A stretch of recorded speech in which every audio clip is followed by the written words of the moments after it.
أعوذ بالله من الشيطان الرجيم. بسم الله الرحمن الرحيم. السلام عليكم ورحمة الله وبركاته. الحمد لله رب العالمين، وبه نستعين على أمر الدنيا والدين، والصلاة والسلام على أشرف الأنبياء والمرسلين سيدنا محمد وعلى آله وصحبه أجمعين. أما بعد، أعوذ بالله من الشيطان الرجيم. بسم الله الرحمن الرحيم. الحمد لله رب العالمين، الرحمن الرحيم، مالك يوم الدين. إياك نعبد وإياك نستعين، اهدنا الصراط المستقيم، صراط الذين أنعمت عليهم غير المغضوب عليهم ولا الضالين. آمين. بسم الله الرحمن الرحيم. رب اشرح لي صدري ويسر لي أمري واحلل عقدة من لساني يفقه قولي. Kata-kata indah dari saya. Pertama, Alhamdulillahirrabbilalamin. Kedua, Allahumma sholli sayyidina Muhammad wa ala ali sayyidina Muhammad. Ketiga, aku sayang kepada orang tuaku dan aku sayang kepada kalian semuanya. Nah, kita meneruskan mengaji Al-Quran surat An-Nisa.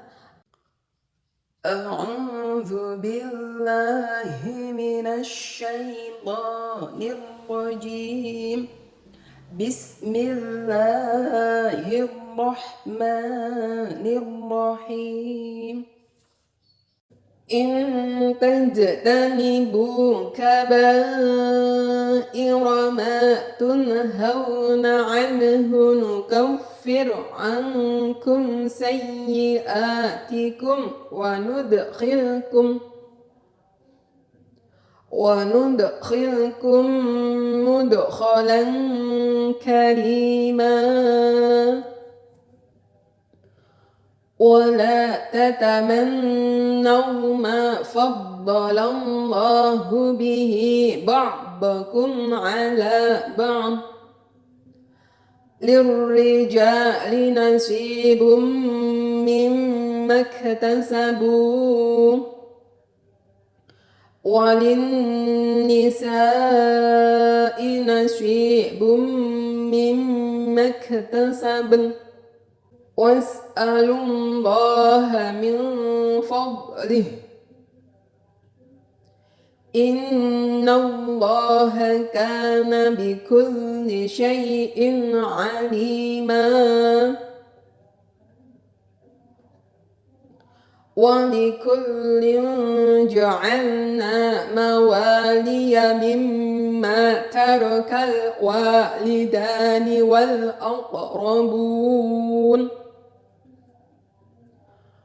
والذين عقدت أيمانكم فآتوهم نصيبهم إن الله كان على كل شيء شهيدا. الرجال قوامون على النساء بما فضل الله بعضهم على بعض وبما أنفقوا من أموالهم.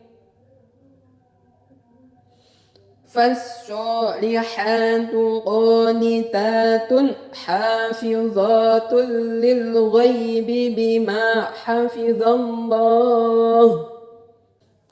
واللاتي تخافون نشوزهن فعظوهن واهجروهن في المضاجع واضربوهن. فإن أطعنكم فلا تبغوا عليهن سبيلا Innallaha kana 'aliyyan kabira. Wa in khiftum shiqaqa bainihima fab'asu hakaman min ahlihi wa hakaman min ahliha in yurida islahan yuwaffiqillahu bainahuma innallaha kana aliman khabira. Wa'budullaha wa la tusyriku bihi syai'an wa bil walidaini ihsanan wa bidhil qurba wal yatama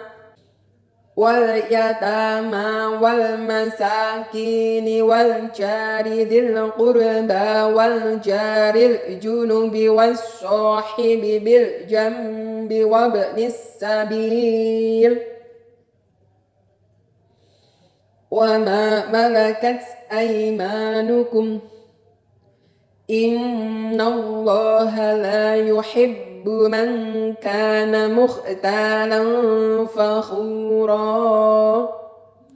Shadaqallahul azim. Nah, itu tadi belajar tartil. Sekarang kita belajar tafsirnya, isi kandungannya, atau pelajaran apa yang dapat kita ambil dari membaca ayat-ayat suci Al-Quran. Surat An-Nisa ayat 31 yang insya Allah sampai ayat 36. Dengarkan baik-baik, perhatikan dengan tenang. Semoga Allah memberi rahmat kepadaku dan memberi rahmat kepada kalian semuanya. Amin, amin, ya Rabbal Alamin. Aku berlindung kepada Allah dari godaan syaitan yang terkutuk dengan menyebut asma Allah yang maha pengasih lagi maha penyayang. Ayat 31. Jika kamu menjauhi dosa-dosa besar di antara dosa-dosa yang dilarang kamu mengerjakannya, niscaya kami hapus kesalahan-kesalahanmu atau dosa-dosamu yang kecil, dan kami masukkan kamu ke tempat yang mulia, yaitu surga. Subhanallah walhamdulillah wala ilaha illallah wallahu akbar wala haula wala quwata illa billahil aliyil azim. Jadi ini menerangkan tentang orang itu kalau menjauhi dosa besar, maka dosa-dosa kecil oleh Allah diampuni dan diberi tempat yang mulia, yaitu surga. Ini janjinya Allah. Iya. Terus kita itu bertanya, seumpama ada orang bertanya dosa besar itu apa? Dosa besar itu contohnya apa? Dosa besar itu berzina, itu dosa besar, membunuh dosa besar. Terus apa itu? Menjajah negeri orang itu dosa besar, membunuh, membantai, terus mengusir rakyat pribumi dari negaranya sendiri, itu dosa besar. Nah, apalagi dosa besar itu memfitnah wanita baik-baik atau memfitnah laki-laki yang baik-baik, melakukan perbuatan keji, itu dosa besar. Nah, terus apalagi dosa besar itu? Musyrik, kafir, munafik. Terus apalagi zalim, terus durhaka kepada orang tua, itu dosa besar. Terus dosa kecil itu seperti apa? Dosa kecil ini seperti mungkin begini, dosa kecil ini apa Kalau kita itu membicarakan dosa itu sesuatu yang tidak diridhoi Allah. Terus sesuatu yang tidak diridhoi Allah itu yang kecil seperti apa? Membuang sampah tidak pada tempatnya. Contohnya membuang sampah kok ke sungai, itu dosa kecil Atau membuang sampah di jalanan, itu termasuk dosa kecil Tapi dosa kecil itu bisa mengakibatkan sesuatu yang besar seperti banjir dan sebagainya. Itu dosa kecil dosa yang tidak disadari. Apalagi dosa kecil itu? Dosa kecil itu contohnya berbicara suka lupa ya, berbicara nggak sengaja terus berkata yang salah, utawa berbicara nggak duwe niat untuk menyakiti siapapun, tapi yang lawan bicaranya itu tersinggung. Nah itu juga bisa dosa kecil. Terus dosa kecil lagi apa ya? Berkata jorok, copoti misuh dan sebagainya, itu dosa kecil ya. Terus seperti apa lagi ya dosa kecil itu? Marah. Marah itu termasuk dosa ya, apabila mengakibatkan orang-orang di sekitarnya terganggu. Nah itu juga termasuk dosa kecil. Maksudnya marah terus suaranya mengganggu tetangganya dan sebagainya, itu kan dosa kecil. Terus apalagi ya dosa kecil itu? Tangannya itu sering jahil kepada temannya, contoh mencubit, ya dosa kecil.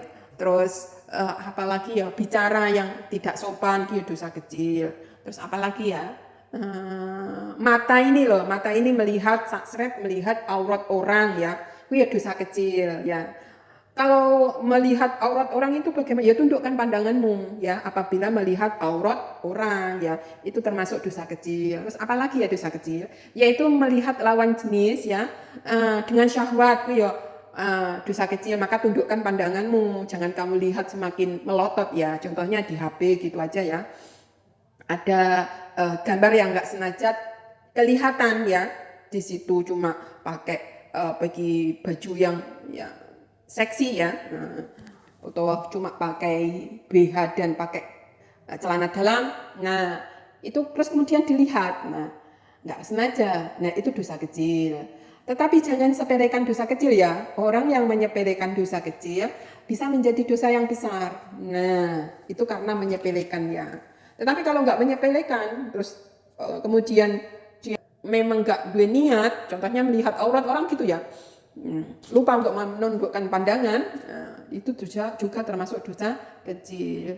Maka banyak-banyak istighfar. Kalau kamu menjauhi ya dosa-dosa besar ya, maka dosa kecilnya diampuni oleh Allah. Sebab apa? Dosa kecil itu untuk sholat, untuk berwudu ya, itu berguguran.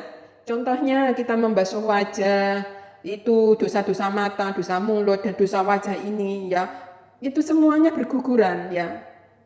Rontok bersih ya, untuk berwudu aja lah itu, belum untuk sholat, untuk sujud, untuk istighfar ya setiap harinya. Orang-orang Islam itu selalu bersih-bersih toh. Itu bersih semuanya. Makanya dikatakan kalau orang itu menjauhi dosa besar, dosa kecil-kecil itu diampuni oleh Allah. Sekarang ayat 32. Dan janganlah kamu iri hati terhadap apa yang dikaruniakan Allah kepada sebagian kamu lebih banyak dari sebagian yang lain. Karena bagi orang laki-laki ada bagian daripada apa yang mereka usahakan, dan bagi para wanita pun ada bagian dari apa yang mereka usahakan. Dan mohonlah kepada Allah sebagian dari karunia-Nya. Sesungguhnya Allah Maha mengetahui segala sesuatu. Nah, jadi ojo iri dengki terhadap nikmat yang diberikan kepada makhluknya lebih banyak. Sebab ya, contoh ya, seorang laki-laki itu kan di dalam rumah tangga ya, seorang laki-laki itu ya mempunyai harta yang banyak, mempunyai ladang pekerjaan ya, maka orang laki-laki itu kan mendapat rezeki yang banyak. Maka seorang wanita tidak boleh iri dengki, sebab apa ya? Wanita itu akan mendapat nafkah dari suaminya, ya, nggak usah iri dengki. Dan apabila seorang istri itu bekerja, contoh keluar negeri, apa jadi PNS, apa jadi guru, kemudian si wanita itu mendapatkan rezeki. Nah, untuk istri itu sendiri. Kalau wanita itu bekerja, istri bekerja itu untuk dirinya sendiri. Tetapi kalau seorang laki-laki bekerja, maka seorang istri mendapatkan nafkah dari suaminya.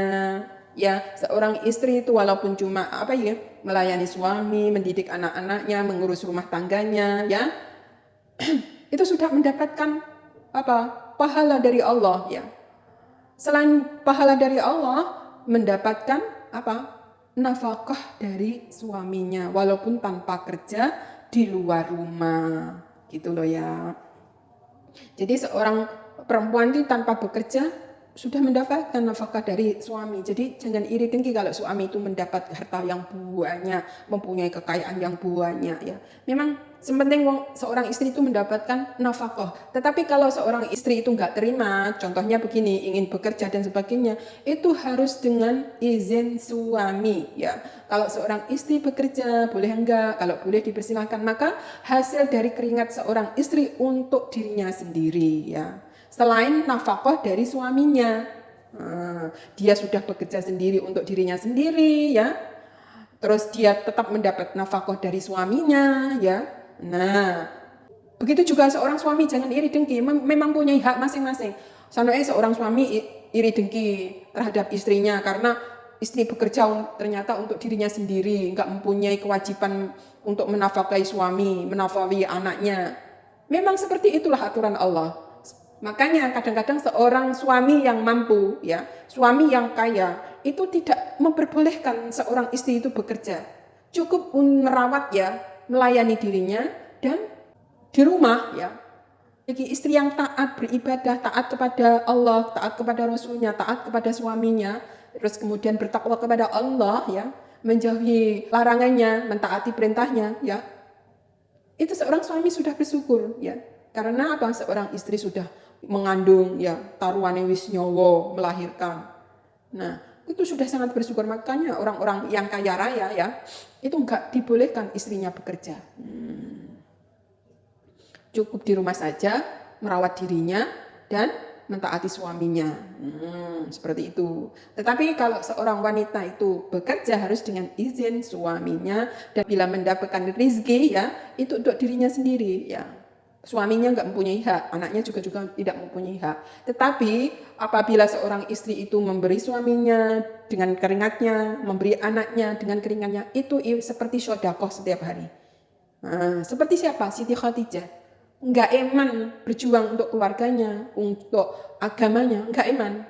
Nah, itu sangatlah baik. Nah, jadi bermacam-macam hukum ini nggak boleh entek iri dengki satu sama lain ya. Seorang istri nggak boleh iri dengki terhadap suaminya, suaminya juga tidak boleh iri dengki terhadap istrinya. Apalagi seorang manusia itu iri dengki terhadap sesamanya. Nah, itu tidak boleh. Keterangan dari ayat 32 itu pokoknya tidak boleh iri dengki, bersihkan hati bahwa ketentuan dan ketetapan Allah itu sudah ditetapkan sejak zaman azali, ngono ya, diimani.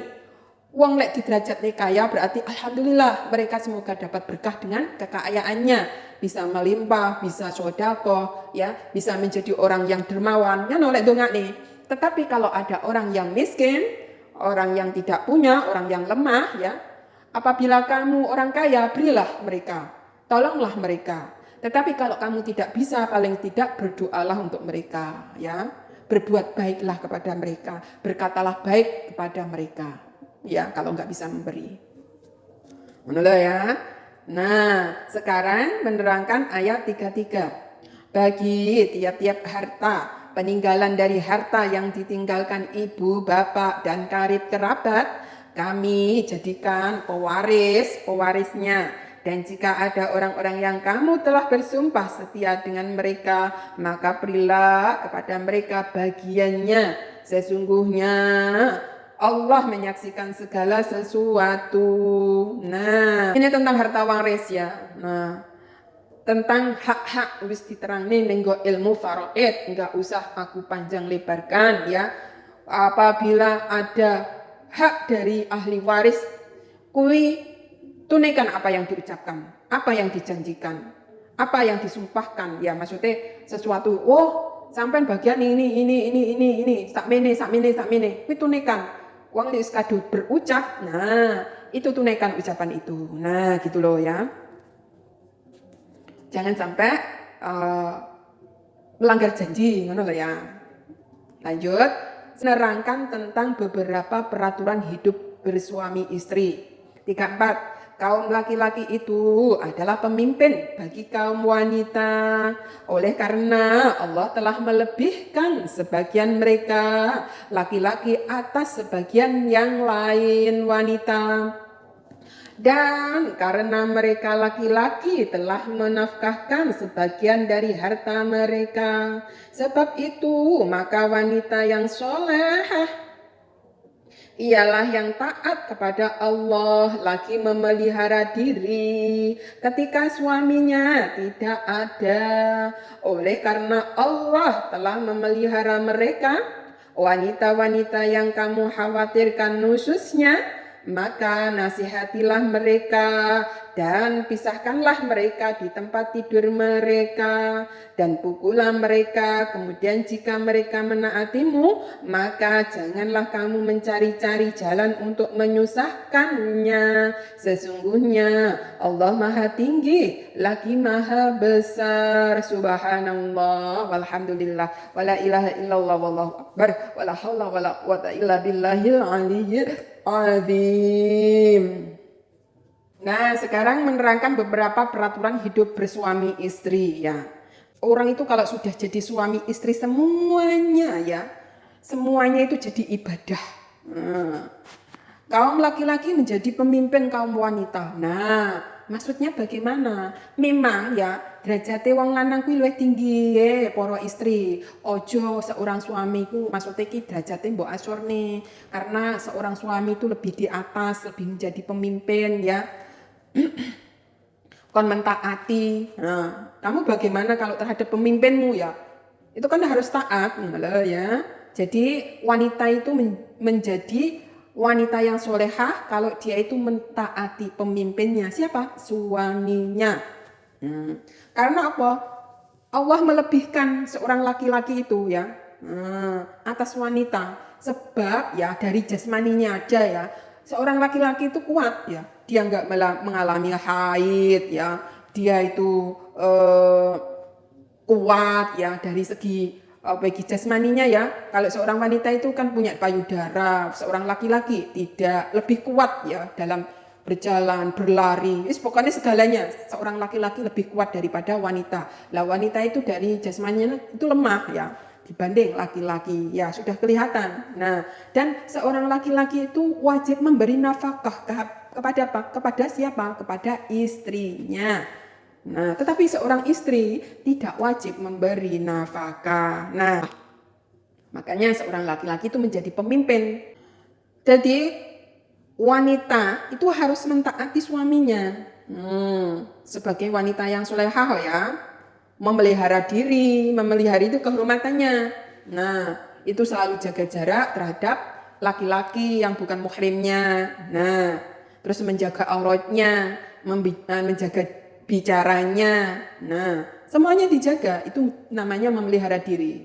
Ketika apa? Suaminya nggak ada di sampingnya. Nah, jadi kemana-mana bersama muhrimnya. Nah, kemana-mana dijaga kehormatannya ya. Tidak mudah untuk mudah diganggu orang lain. Selalu memelihara dirinya. Dari segi pakaiannya, menutup auratnya dengan sempurna ya. Terus bicaranya dijaga, pandangannya dijaga, tidak mudah bicara kalau tidak penting.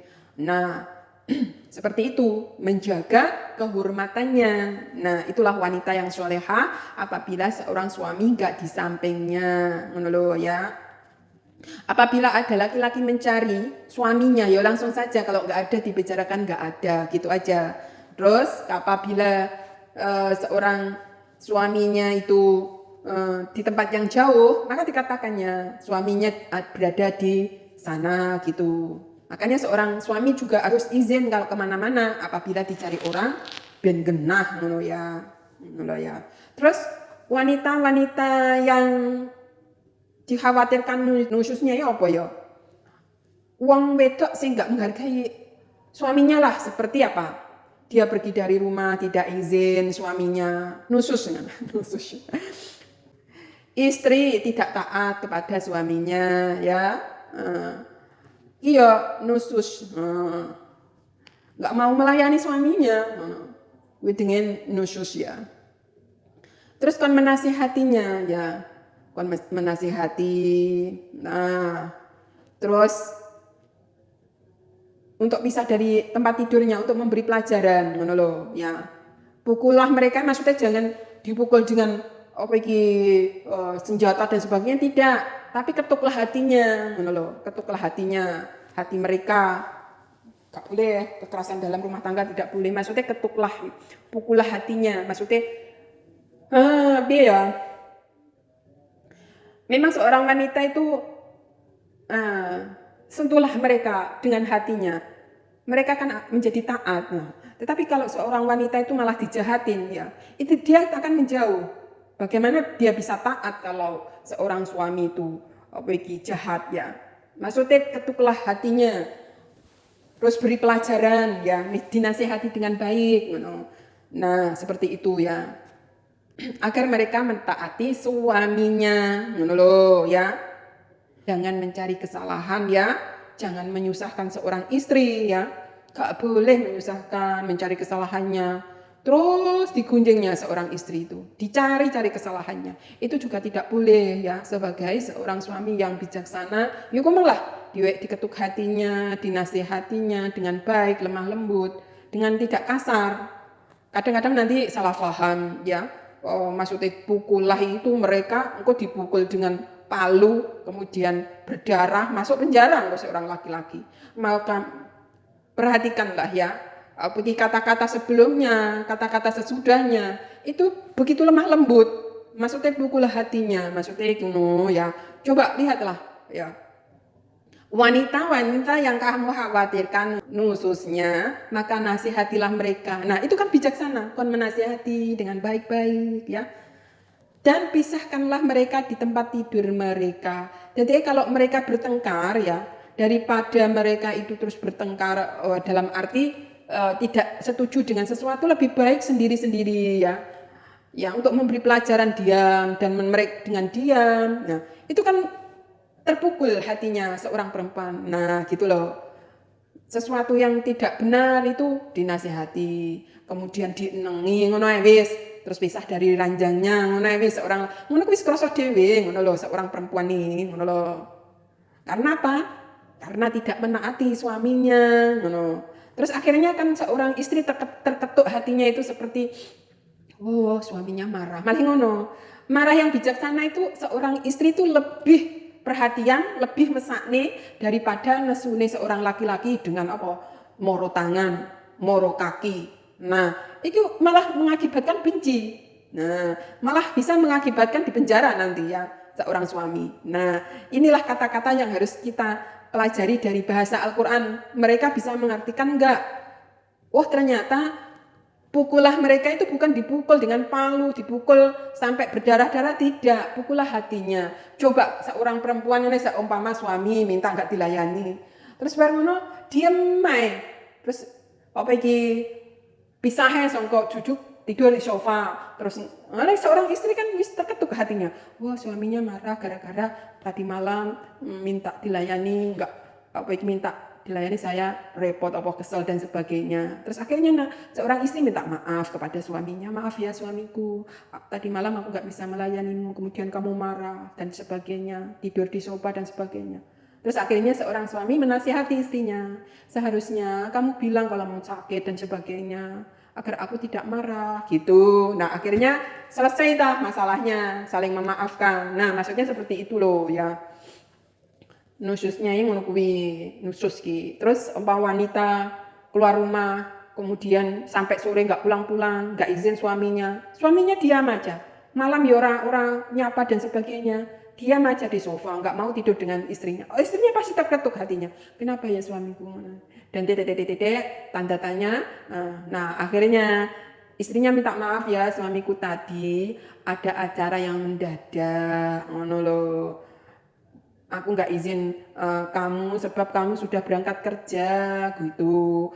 Terus dengan jujur, disuruh dimintai pertolongan, terus untuk mengantarkan orang sakit di rumah sakit dan sebagainya, seumpama nggak izin ya. Terus akhirnya suaminya mengetahui, ya kalau gitu. Nah seperti itu jenenge dijelaskan dengan gamblang. Tetapi apabila ada ya seorang wanita itu keluar rumah sampai sehari sampai malam, memang ya di cerita-cerita film ya sinetron Indosiar tuh seorang wanita yang tidak taat terhadap suaminya ya dinasihati ya. Seorang wanita itu kalau keluar rumah izin suaminya, kalau tidak penting tidak usah keluar rumah dan sebagainya. Kalau belanja di mall harus izin dengan suaminya. Nah, begitu. Nah, terus dinasihati dengan baik-baik. Itu yang solehah. Munawis titik. Sekarang kewajiban terhadap Allah dan terhadap sesama manusia. 36. Sembahlah Allah dan janganlah kamu mempersekutukannya dengan sesuatu pun, dan berbuat baiklah terhadap kedua ibu bapak karib kerabat, anak-anak yatim, orang-orang miskin, tetangga yang dekat dan tetangga yang jauh, teman sejawat, ibnu sabil dan hamba sahayamu. Sesungguhnya Allah tidak menyukai orang-orang yang sombong dan membangga-banggakan diri. Nah, jadi kewajiban terhadap Allah dan terhadap sesama manusia diterangkan ayat 36. Jadi akan menyembah Allah. Nah, tiada Tuhan selain Allah. Jadi disembah hanya Allah saja. Tidak boleh mempersekutukannya. Tidak boleh menganggap Tuhan itu lebih dari satu ya. Itu jenenge menyekutukan, jenenge musyrik bahasanya. Menyekutukan itu namanya musyrik. Jadi menyembah Allah dan menyembah selain Allah. Selain Allah itu siapa? Ya menyembah nabi, menyembah malaikat, menyembah berhala, manusia dibentuk ya, disembah. Nah, itu tidak boleh. Nah, jadi yang disembah cuma Allah pencipta alam semesta ya, yang tidak sama dengan makhluknya. Nah, sifat-sifat wajib Allah harus diketahui ya, biar iman kita itu semakin mantap. Jadi Allah itu tidak beranak, Allah tidak diperanakan, Allah itu satu ya, tempat untuk bergantung semua makhluknya ya. Nah, dan gak ada yang setara dengan Allah ya. Itulah Allah itu tidak boleh disekutukan. Terus disuruh apa selain kita itu menyembah Allah, tidak boleh mempersekutukan, yaitu berbaik kepada kedua orang tua, yaitu ibu bapak. Jadi kalau berbuat baik itu dengan apa? Cara-cara berbakti kepada orang tua ya, taat kepada orang tua. Terus apabila orang tuanya meninggal didoakannya, setiap hari kita berdoa Allahumma firli dzunubi wali walidayya warhamhuma kama rabbayani shaghira. Setiap habis sholat ya kita berdoa itu kalau bisa itu wajib. Itu tanda anak yang soleh, yang selalu mendoakan kedua orang tuanya. Iso berdoa itu jangan ditinggalkan. Nah, kadang orang itu loh, undang cepet-cepet lah doa sing pendek. Ya, doa Allahumma firli dzunubi wali walidayya warhamhuma kama rabbayani shaghira, jangan sampai ditinggalkan. Kemudian setelah itu Rabbana atina fid dunya hasanah wa fil akhirati hasanah wa qina adzabannar. Wis pol-pole duk sak pendek-pendek itu. Donga kuwi aja sampai ditinggal nih, ya. Sekarang berbuat baik kepada karib kerabat, ya, karo dulur sing apik, ya, saling memberi apabila ada rezeki yang banyak diberi, mampunya ya, apa berupa uang, apa berupa makanan, ya. Terus anak yatim itu ya, apalagi kerabatmu, ponakanmu enek sing yatim, ngono ya, utamakan. Setelah itu anak-anak yatim yang dekat maupun yang jauh. Kemudian orang-orang miskin. Nah, orang-orang miskin ini ya baikilah mereka. Apabila kamu ada rezeki memberi ya, berilah mereka. Nah, kalau tidak bisa memberi paling polduk ya dongokno wong miskin kuwi mendapat rezeki, diluaskan rezekinya oleh Allah. Nah, berkata yang baik, lemah lembut. Nah, terus tetangga yang dekat. Tetangga dekat itu perintah Allah lah ya, berbuat baik kepada tetangga. Tetangga yang dekat itu ya seperti kalau di rumah kita itu sekitar kita, mana ya, itu tetangga dekat. Lah ada tetangga desa, ya karo tangga desa iki ya sing api, terus karo tangga kabupaten ya sing api, karo tangga provinsi ya sing api, karo tangga pulau ya sing api, apalagi sampai tangga negara ngono, karo negara tetangga ngono. Harus baik ngono ya. Jangan berbuat onar, jangan bermusuhan. Nek iso malah justru saling kerjasama untuk membangun ekonomi, sosial, budaya ya. Ngono. Terus tetangga yang jauh. Lah, maksud tetangga yang dekat dan tetangga yang jauh ki yo kumeng dari tingkat rumah kita yang dekat. Terus dari tingkat tetangga sampai jauh, sampai tetangga desa, tetangga kecamatan, tetangga kabupaten, tetangga sampai luas-luas sampai negara tetangga. Itu disuruh baik loh, itu perintah Gusti Allah. Jenenge tetangga yang jauh ya rukun terhadap negara tetangga seperti siapa? Ya kayak Malaysia, Brunei Darussalam dan sebagainya. Itu harus berbuat baik, saling tolong menolong dalam bidang apapun, sosial, ekonomi, budaya ya. Terus akhirnya bisa rukun, saling menolong, saling melindungi, ngono lho. Wong itu lek rukun. Nah. Terus teman sejawat, berbuat baik kepada teman sejawat itu ya jenenge teman sejawat itu mungkin sak profesi ngono ya. Ya kerjaane ning jadi guru, teman terhadap guru-guru. Lek teman sejawat sebagai pelajar mungkin ya sak kelas ngono iki jenenge teman sejawat. Karo kanca-kanca sing pernah menolong. Nah, kuwi teman sejawat. Terus Ibnu Sabil. Jadi Ibnu Sabil orang yang dalam perjalanan yang bukan maksiat, yang kehabisan bekal, termasuk juga anak yang tidak diketahui ibu bapaknya, jenenge Ibnu Sabil. Musafir yang tidak maksiat ngono lho ya. Jenenge Ibnu Sabil. Orang yang dalam perjalanan yang bukan untuk maksiat jenenge Ibnu Sabil ku yo disuruh berbuat baik. Nah. Paling enggak itu Ibnu Sabil itu diberi makanan, minuman ya. Gitu. Diberi tempat. Nah, terus seumpama dia itu tidak bisa pulang ke daerahnya disangoni ngono agar bisa pulang ke daerahnya. Terus berbuat kebaik kepada hamba sahayamu. Nah, karo hamba sahayane ya kudu apik, berbuat baik. Nah. Terus sesungguhnya Allah tidak menyukai orang-orang yang sombong dan membangga-banggakan diri.